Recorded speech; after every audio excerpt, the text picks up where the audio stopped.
Монгол дээлэр жил болгонд гойдог. Монголын гойч Монгол дээр шүү дээ.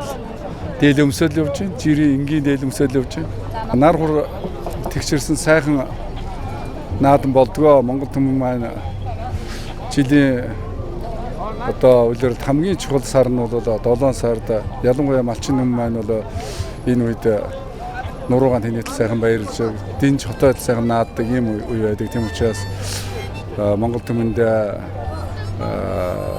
одоо ардын өвсгөлийн 94 жилийн таад мэндийг дэвшүүлж за сайхан наадар гэж өрөөж байна. Бурят манай бурят өөрөө бас бурят тэгээ энэ жил бас манай Доронтын аавын нутгийг дашуулбараа 90 жилээ болж байгаа. Баян дунгийн 90 жилээ болж байгаа. Тэгээд нутгийнхандаа баярын мэнд төргийа.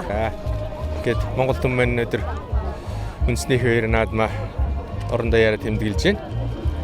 Монголчууд маань наадмыгаа Монгол төрийн бахархал, Монгол улсынхаа тусгаар тогтмол бүрэн бүтэн байдал, мөн Монгол улсынхаа түүх соёлын их дээдийн баяр гэж тэмдэглэдэг учраас бүх хүний сайхан баярсан гэл байдаг юм. Ингээд наадамчин таа бүхэндээ сайхан наадаараа бүхэн бэртэй, хөлгөн хурдан сумын мэрэгэн байх болтугай гэж өрөөё. Ингээд үндэснийхэн дэлгэр гоё явж байна.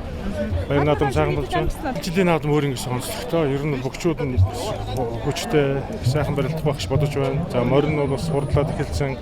Харваачт нь бол сайхан одоо сайн харуулах байх гэж бодож байна. Ер нь за. Яг зүгээр энгийн дандэл.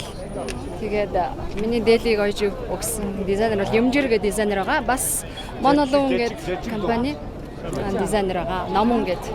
Энэ наадмаар бол нийт монголчуудаа сайхан наадахыг өрөөж байна. Энэ жилийн гоёлыг даанаас авах. Бид нар зүгээр нэг ойдлолтой одоо гэрүү дээр найз тэгэл захиалаад хийлэгчдэг.